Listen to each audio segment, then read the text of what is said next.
Russia was invaded 3 times through Ukraine. The last time Hitler killed 1 out of every 7 Russians.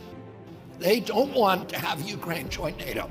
So when the wall came down in the Soviet Union, Europe, Gorbachev destroyed himself politically by doing something that was very, very courageous. He went to Bush and he said, I'm going to allow you to reunify Germany under a NATO army. I'm going to remove 450,000 Soviet troops, but I want your commitment. After that, you will not move NATO 1 inch to the east. And we solemnly swore we wouldn't do it. Well, then in 97, Zbigniew Brzezinski was the first of the neocons, said, we're going to move NATO 1,000 miles to the east and take 15 countries into it and surround the Soviet Union. So then we not only move it into 14 new nations, but we unilaterally walk away from our 2 nuclear weapons treaties with the Russians. And we put Aegis missile systems in Romania and Poland 12 minutes from Moscow. When Russians did that to Cuba in '62, we came this close to nuclear war until they removed them. So the Russians don't want nukes 400 miles from Moscow. We then overthrow the Ukraine government.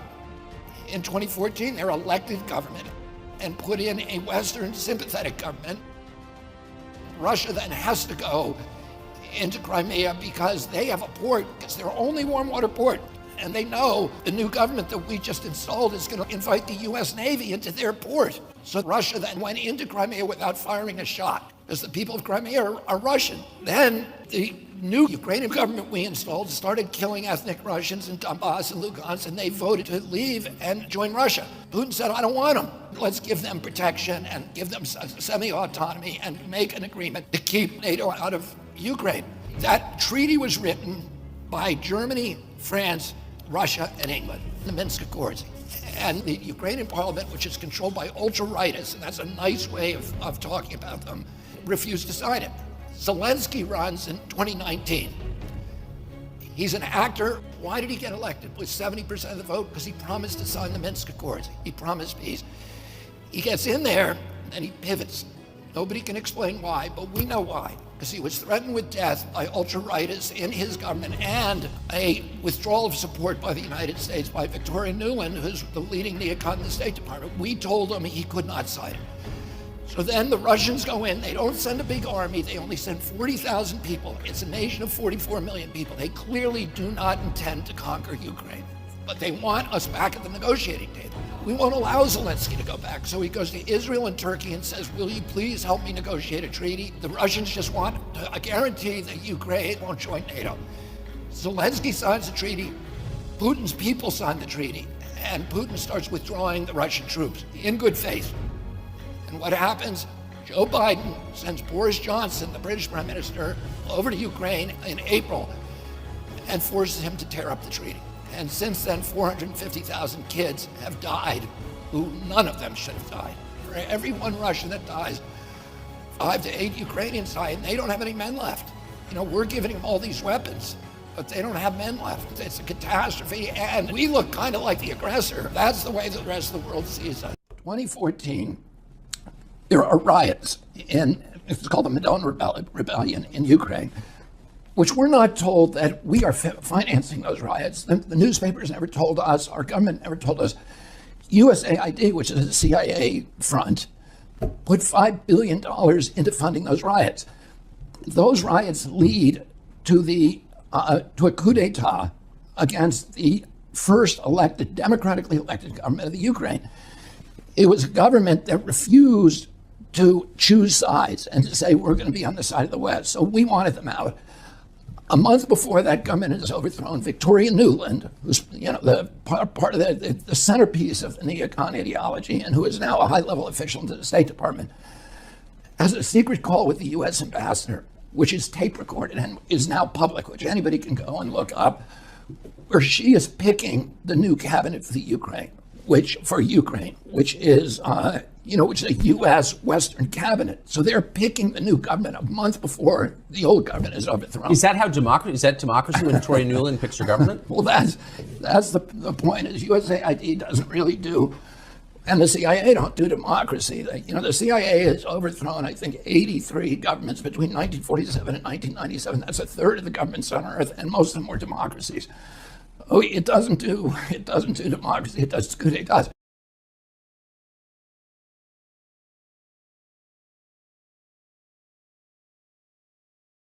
What do you think? I think we're in play.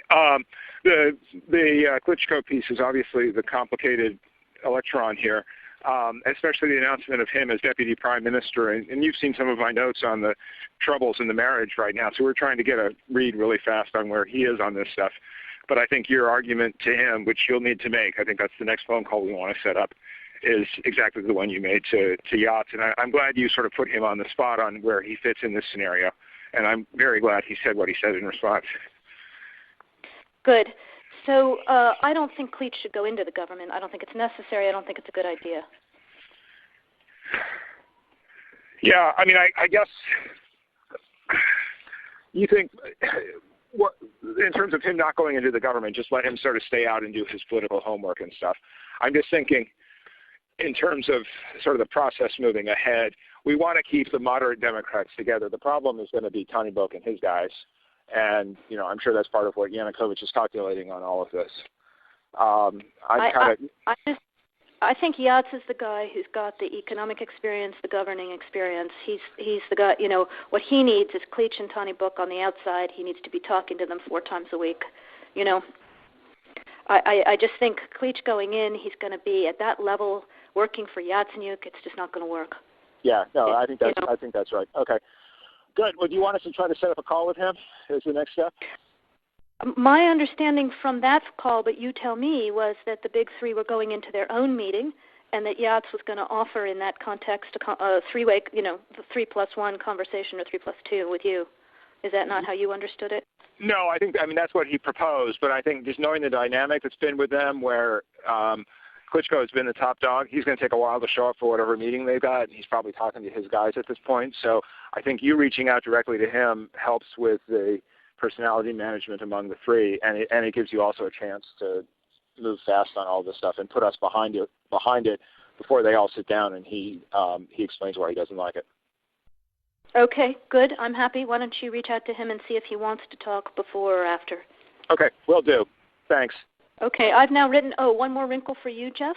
Yeah. I can't remember if I told you this or if I only told Washington this, that when I talked to Jeff Feltman this morning, he had a new name for the UN guy, Robert Seri. Did I write you that this morning?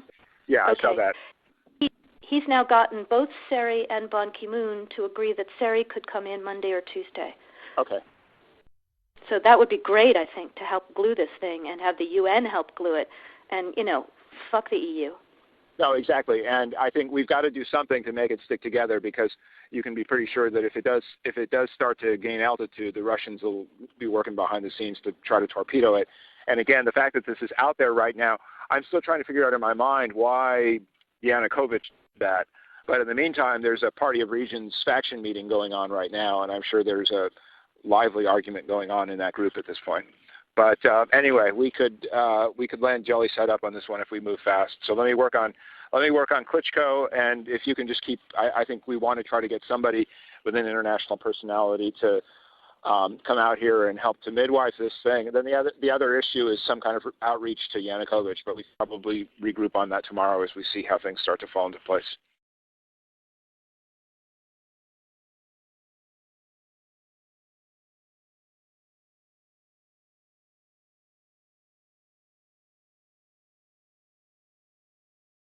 And Putin actually sent a draft treaty that he wanted NATO to sign to promise no more NATO enlargement.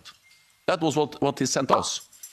And that was a precondition for not invade Ukraine. Of course, we didn't sign that.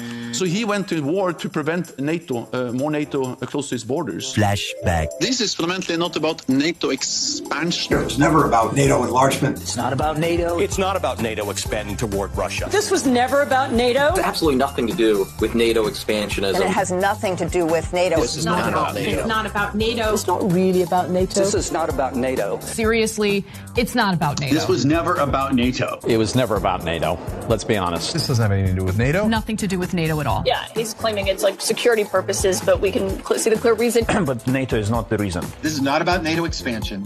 This is about the democratic expansion. Ukraine bans religious organizations. We are protecting democracy right now. Ukraine is banning political parties. Because it's a democracy. Ukraine restricts books and music. It's about democracy. Ukraine won't hold elections. It's about democracy. And it's not about NATO expansion. This war in Ukraine is not about NATO. It's not about NATO. That's not about NATO. It has nothing to do with NATO. Nothing to do with NATO expansion. It's not about NATO expansion. Nothing to do with NATO. It isn't really about NATO. It's not about NATO. It's not about NATO enlargement. In fact, it has nothing to do with NATO. It's not about NATO encroaching. It's not about NATO. NATO is just a fictitious, imaginary adversary for Mr. Putin and for Russia. It was never about NATO. That's not what it's been about. It's been about him trying to expand his sphere of influence. Hang on, I mean, the two are not mutually exclusive. Obviously, Russia has wished for a sphere of influence over Ukraine, but if the West had not challenged Russian interests so directly, I think that there was a chance to avoid this war. He wanted us to sign a promise never to enlarge NATO. We rejected that. The reason why Putin invaded Ukraine is because of his evil. Evil. It's about that Putin wants to rebuild Soviet empire of evil, like President Reagan told. It's about Putin being sick. I don't know how you negotiate peace with a madman, but Nobody negotiated with Hitler. People are comparing him to Hitler. And remember Hitler. He's a Hitler. We're back when the Nazis invaded Poland. this is exactly the same what Hitler was doing to Jews. This is the same. Putin will not stop. Putin is reminiscent of Hitler. Hitler. This reminds me of Hitler. Hitler. He's the new Hitler. Well, Hitler. This is about a butcher trying to kill people everywhere in the world, just not Ukraine, Syria, all over the place. I hear you. This is a war that should have never happened.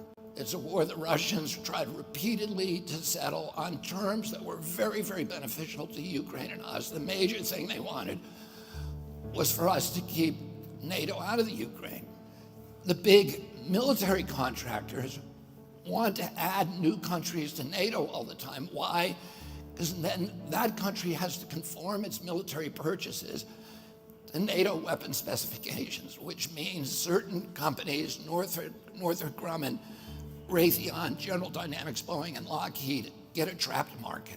In March of 2022, we committed $113 billion. Just to give you an example, we could have built a home for almost every homeless person in this country. We then committed another $24 billion since then, 2 months ago, and now President Biden's asking for another $60 billion.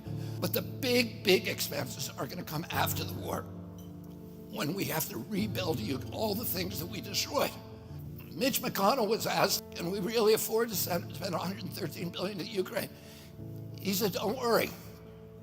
It's not really going to Ukraine. It's going to American defense manufacturers. So he just admitted it's a money laundering scheme. And who do you think owns every one of those companies? BlackRock. So Tim Scott, during the Republican debate, said, don't worry, it's not a gift to Ukraine, it's a loan. So raise your hand if you think that that loan's ever getting paid back. Yeah, of course it's not. So why do they call it a loan? Because if they call it a loan, they can impose loan conditions. And what are the loan conditions that we impose on them? Number one, an extreme austerity program, so that if you're poor in Ukraine, you're going to be poor forever. Number two, most important, Ukraine has to put all of its government-owned assets up for sale to multinational corporations, including all of its agricultural land, the biggest single asset in Europe. In Ukraine, there's been 1,000 years of war fought over that land. It's the richest farmland in the world. It's the breadbasket of Europe. 500,000 kids almost, Ukrainian kids, have died to keep that land as part of Ukraine. They almost certainly didn't know about this loan condition. They've already sold 30% of it.